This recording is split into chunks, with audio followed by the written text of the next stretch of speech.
I remember the exact moment my life stopped being mine. It was a Tuesday in November, and the rain had turned Seattle into a mirror of gray glass and regret. I sat in a leather chair that smelled like old money and older secrets, while a man I barely knew explained that my grandfather had built a cage around my future. Not with malice, but with love twisted into something I could barely recognize. The lawyer was named Mr. Ellsworth, and he had the kind of voice that made you feel like you were already late for something important. Your grandfather's will, Miss Vance, is quite clear. The Vance estate, including the Vineyard in Walla Walla, the penthouse in Bellevue, and the full trust fund will transfer to you on your 21st birthday, but only under one condition. I clenched my hands so hard my nails bit into my palms. You must be legally married to a man of established reputation and financial stability before that date.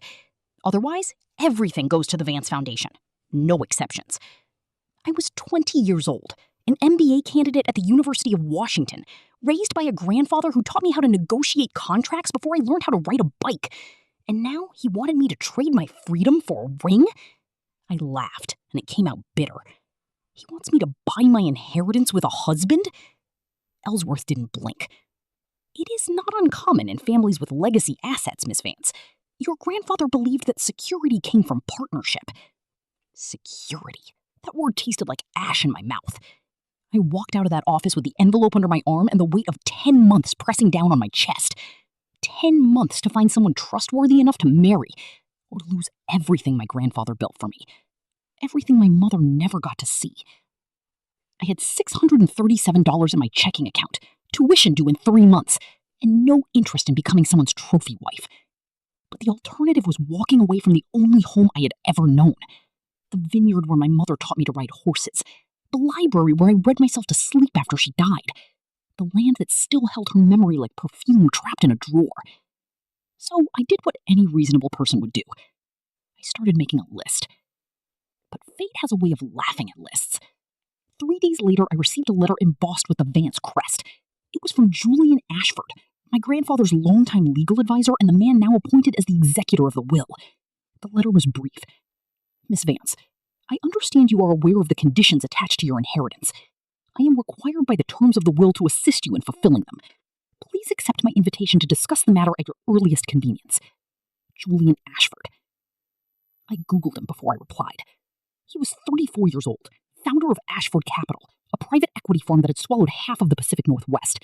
Net worth somewhere between obscene and unimaginable. Unmarried.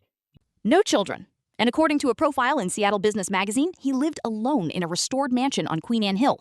The article called him a reluctant heir to a shipping fortune who turned a small investment fund into a billion-dollar empire. It also mentioned that he rarely gave interviews and never appeared at social events. A ghost with a net worth. I agreed to meet him, not because I trusted him, but because I had nothing left to lose. The mansion sat at the top of a hill like a sleeping giant. Stone walls, iron gates, windows that stared out at the sound like they were looking for something that never came. I rang the bell at exactly 3 o'clock, and a housekeeper with silver hair and quiet eyes led me inside. The hallway smelled of cedar and something floral I couldn't name. Paintings hung on every wall. Not portraits, landscapes, empty fields, stormy seas. Everything was beautiful, and everything felt like goodbye. He was waiting in the library. Julian Ashford stood by the fireplace with his hands behind his back, and he didn't turn around when I walked in. I took that as my first warning. Miss Vance. His voice was low and even. Thank you for coming. He turned then, and I finally understood why the article called him elusive. He was tall, with dark hair that fell slightly over his forehead, and eyes the color of winter storms. His suit was expensive, but not flashy. Everything about him said control. Sit, please. I didn't sit. I stood in the middle of the room with my arms crossed and my chin lifted, because I refused to start this conversation from a position of weakness. You knew my grandfather. For 20 years. Then you know what he's asking me to do. Julian moved to a chair and sat down slowly. He gestured to the seat across from him, but I stayed standing. I know that Charles Vance loved you very much. He also believed that love without structure was chaos. I snorted. So he structured me into a marriage contract. That's not love. That's leverage. Julian tilted his head. Perhaps. But leverage is a tool. How you use it is up to you. That stopped me. What exactly are you suggesting? He reached for a folder on the side table and set it on the coffee table between us. I am suggesting a solution that fulfills the terms of the will without requiring either of us to pretend something that isn't there. A marriage of convenience? Legal? Binding? With a defined end date? I stared at him. You're proposing that you marry me. I am the executor of the estate. I am unmarried, and I have no interest in romantic entanglement. This would be a transaction. Nothing more, nothing less. My heart was pounding so loud I was sure he could hear it. Why would you do this? What do you get out of it? Julian looked at me for a long moment. His expression didn't change, but something flickered behind his eyes. Respect for your grandfather, and a desire to see his wishes honored in a way that doesn't destroy your future. I laughed, and it came out sharp. You expect me to believe you're doing this out of the goodness of your heart? No, I expect you to believe that I am practical. Sentiment is expensive. This arrangement costs me nothing and ensures that Charles' legacy is preserved. I picked up the folder and flipped through it. Pages of legalese, dissolution clauses, financial terms, a calendar of required public appearances. It was the most unromantic document I had ever seen. And somehow, that made me trust it more than any love letter ever could. I looked up at him. If I say yes, nothing changes between us. You live your life, I live mine. We share a name and a residence when necessary. And when the term ends, we walk away. Exactly. No feelings, no expectations, no complications. I closed the folder. I need 24 hours to think about it. Julian nodded. Of course. But, Miss Vance. He waited until I looked at him. Your birthday is in 9 months. The paperwork alone will take 6 weeks. I don't have time for doubt. I left the mansion with the folder pressed against my chest and the rain starting to fall. I didn't know if I was making a deal with the devil or a man who simply forgot how to feel. Either way, I was out of options. I said yes. The wedding was a Tuesday morning at the King County Courthouse. No flowers, no music, no family, just a judge with reading glasses and Julian Ashford standing beside me in a charcoal suit that probably cost more than my tuition. I wore a cream-colored dress I bought at a consignment shop. The sleeves were too long and the hem brushed the floor, but my mother used to say that clothes remember the people who wore them before. I needed that memory with me. Julian didn't look at me during the ceremony. He signed his name with the same efficiency he probably used for merger documents. I signed mine with hands that only shook a little. When the judge said, "You may kiss the bride," Julian leaned in. His lips touched my cheek for less than a second. It was the coldest kiss I ever received. And then it was done. Mrs. Ashford.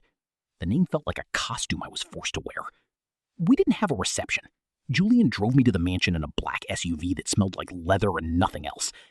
The housekeeper, whose name was Mrs. Holloway, showed me to my wing. 3 rooms. A bedroom with a 4-poster bed. A study with a view of the garden.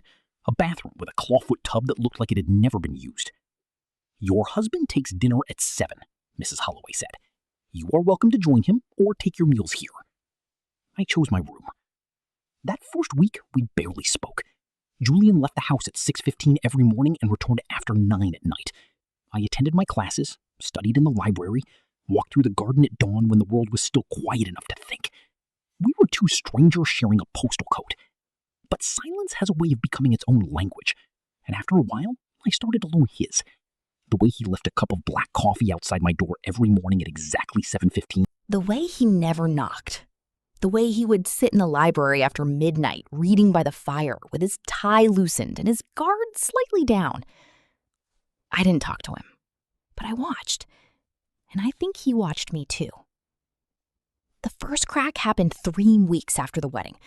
I was in the study late at night trying to finish a case study on hostile takeovers.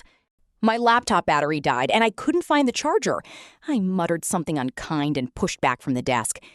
When I looked up, Julian was standing in the doorway. He was holding a cup of tea. Chamomile. He set it on the corner of my desk. You look like you haven't slept in days. I rubbed my eyes. Perks of being a grad student. He didn't leave. He just stood there with his hands in his pockets, like he was waiting for something. I finally asked, "Do you need something?" Julian tilted his head. "Do you always work this hard?" "Only when I'm trying to prove that I don't need anyone." He was quiet for a moment. Then he said, "Charles used to tell me that you were the most stubborn person he ever met." I think he meant it as a compliment. My throat tightened. "I miss him." Julian nodded. "So do I." He left after that, but the tea stayed warm until I finished it. Things shifted after that night. Not dramatically, not in a way anyone would notice from the outside. But small things started to appear. A new charger on my desk, a blanket draped over the back of my reading chair, a note tucked into my textbook that said, "You're going to pass this exam." I didn't ask Julian if he left them. I already knew. The problem was that I started looking forward to his small gestures, and that was dangerous. Because Julian Ashford was not my husband. He was a contract, and contracts end. 4 months into our arrangement, Julian invited me to a charity gala. It was the first public event we attended together. I wore a navy blue dress that Mrs. Holloway helped me choose. Julian wore a black tuxedo, and he looked at me when I came down the stairs. Not briefly, not politely. He looked at me like he was seeing something for the first time. "You clean up well," I said. He didn't smile. But his eyes softened just enough for me to notice. So do you. The gala was held at a hotel downtown. Hundreds of people in expensive clothes, drinking champagne and pretending to care about children's literacy. Julian kept his hand on the small of my back the entire night. Not possessively, protectively. I didn't know the difference until that moment. People approached us constantly. Old money, new money, journalists, politicians. Everyone wanted to meet the mysterious Julian Ashford and his unexpected wife. I smiled until my cheeks ached. I shook hands until my fingers went numb. And through it all, Julian stayed close enough that I could feel his body heat through my dress. At one point, a woman with diamonds in her ears asked me how we met. I opened my mouth to give the rehearsed answer. But Julian spoke first. She challenged me. The woman blinked. "Excuse me?" Julian looked at me and something passed between us. Something real. She didn't need anything from me. That's why I knew she was the one. The woman laughed and moved on. But I stood there frozen, because Julian had just told a lie that felt truer than the truth. On the drive home, the rain started again. I stared out the window and watched the city blur into streaks of gold and red. Julian broke the silence first. "You handled yourself well tonight." I turned to look at him. "You sounded like you meant what you said back there."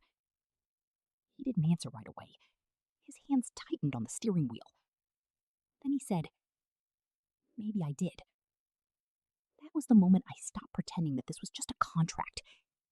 But I didn't say anything, because I was afraid of what would happen if I admitted the truth. 2 weeks later, everything fell apart. I was in the garden reading when my phone rang. It was my grandfather's old lawyer. "Miss Vance, I have some concerning news. Someone has filed a petition to contest the validity of your marriage. They're claiming it was entered into under duress." My blood went cold. "Who?" "The petitioner wishes to remain anonymous for now, but I would advise you and Mr. Ashford to prepare for a legal battle." I hung up and sat there shaking. Someone was trying to take everything, and I had no idea who. That night, I told Julian. He listened without interrupting. When I finished, he stood up and walked to the window. His back was rigid. His hands were clasped behind him. "I know who filed the petition." I stared at him. "Who?" "My stepmother, Eleanor." I didn't even know we had a stepmother. She's been trying to access Charles' estate for years. The will was airtight, but a contested marriage gives her an opening. I stood up so fast the chair tipped over. "You knew there was a risk, and you married me anyway?" Julian turned to face me. I knew Eleanor was a threat. I also knew that a real marriage, witnessed and documented and lived, was the only thing that would hold up in court. So this wasn't about helping me. It was about protecting the estate? His jaw tightened. It was about both. I don't believe you. I walked toward the door. You used me. Julian caught my arm. His grip was gentle but firm. I never lied to you. I said this was a transaction. But you did. You lied by omission. I pulled away. You let me think I was safe. I left the room before he could respond. I packed a bag and called a cab. Mrs. Holloway appeared in the doorway. Her face was pale. Are you leaving, Mrs. Ashford? I have to. She didn't try to stop me, but as I walked past her, she pressed an envelope into my hand. He wrote this for you, months ago, before the wedding. I don't know what it says, but I think you should read it. I took the envelope and shoved it into my coat pocket. I didn't open it. Not then. I went to my best friend Clara's apartment in Capitol Hill. I slept on her couch for 3 days. I didn't eat. I barely spoke. I just lay there staring at the ceiling, trying to figure out how I had gone from independent to invisible in less than 9 months. Clara tried to talk to me. I ignored her. On the 4th day, I finally opened the envelope. The letter was written in Julian's handwriting. Neat. Controlled. Like everything else about him. Ava, if you're reading this, it means I failed to tell you something I should have said from the beginning. My mother married a man who promised to love her. He didn't. She spent 20 years trying to earn affection that was never coming. When she died, I swore I would never let anyone depend on me for happiness. I thought that made me strong. I was wrong. Strength is not the absence of feeling. It is the courage to feel anyway. I don't know how to be the man you deserve, but I want to try. If you give me the chance, I will spend the rest of my life proving that this marriage was never just a contract to me. It was the only real thing I ever agreed to. Please come home. Julian. I read the letter 7 times. Then I called a cab. But I never made it to the mansion. Because on my way out of Clara's building, someone grabbed me from behind. A hand over my mouth, an arm around my waist, and a voice that whispered in my ear. You should have stayed out of this, little girl. I tried to scream, but no sound came. The world went dark. I woke up in a basement. Cold concrete. 1 bare bulb. And a woman sitting in front of me wearing designer heels and a smile that didn't reach her eyes. Eleanor Ashford, Julian's stepmother. You know, she said, crossing her legs, I thought Julian would be smarter than this, marrying a nobody to protect Charles' fortune. It's almost romantic. I pulled against the ropes around my wrists. Let me go. Eleanor laughed. I don't think so. You see, I have a court hearing in 3 days, and if the bride doesn't show up to defend her marriage, well, the judge might start to wonder if it was real after all. My heart was pounding so hard I thought it might break through my ribs. Julian will find me. Eleanor smiled. By the time he does, the damage will already be done. She stood up and walked toward the stairs. Someone will bring you water. Try not to die before Monday. It would ruin my schedule. She left. The light stayed on, and I sat in the cold for what felt like hours. I didn't cry. I refused to give her that satisfaction. Instead, I started working on the ropes. Hours passed, maybe more. I lost track. The ropes were tight, but the knots were loose. Eleanor had hired thugs, not sailors. I twisted and pulled until my wrists were raw and bleeding. And then finally, one of the ropes slipped. Then another. I was free. The basement door was locked from the outside, but the window was small and old. I shattered the glass with my elbow, climbed through, and ran. I didn't have my phone. I didn't have shoes. I just ran through streets I didn't recognize until I found a gas station. The cashier called the police, but it was Julian who arrived first. I don't know how he found me. Maybe he had been searching the whole time. Maybe he never stopped. He pulled his car to the curb and got out so fast he forgot to close the door. His face was pale, his hands were shaking, and when he saw me standing there with blood on my wrists and dirt on my dress, he didn't say anything. He just pulled me into his arms and held me so tight I could feel his heart beating against my chest.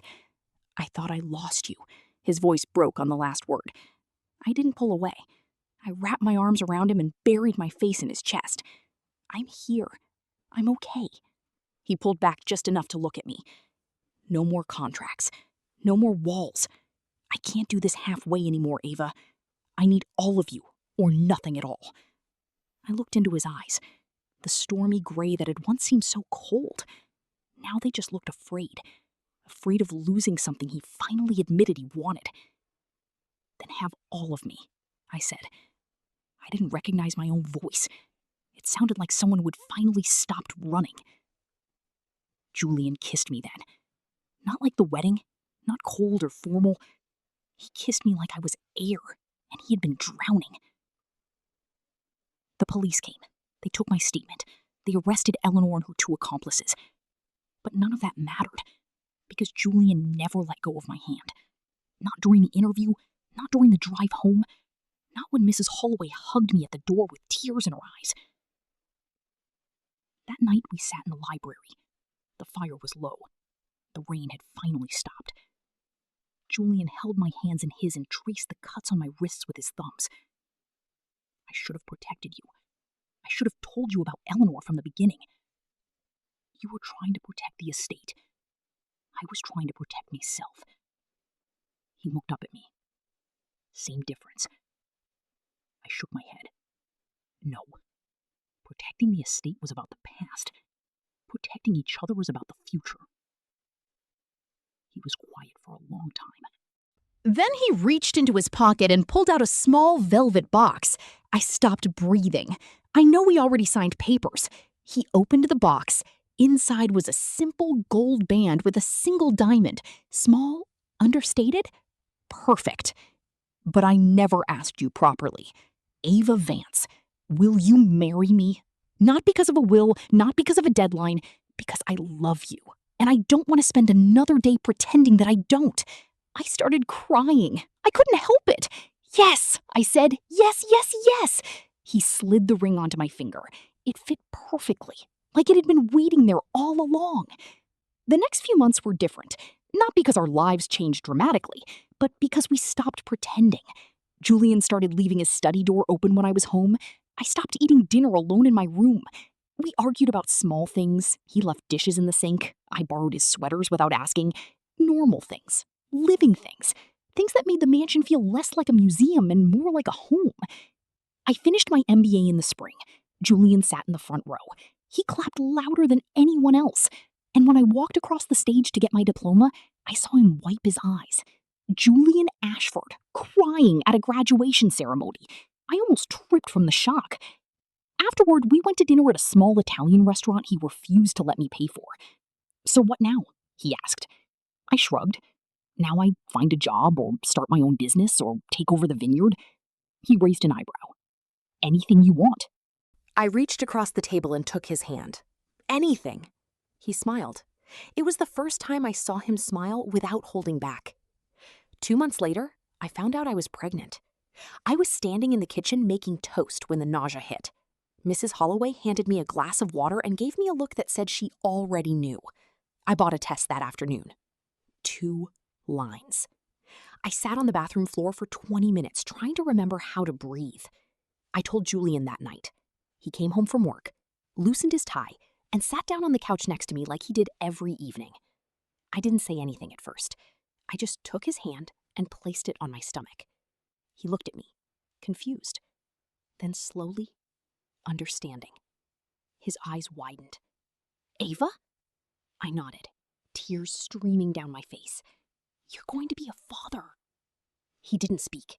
He just pulled me into his arms and held me. And when I looked up at his face, I saw that he was crying too. Not quietly, not politely. Real tears. The kind you can't stop even if you try.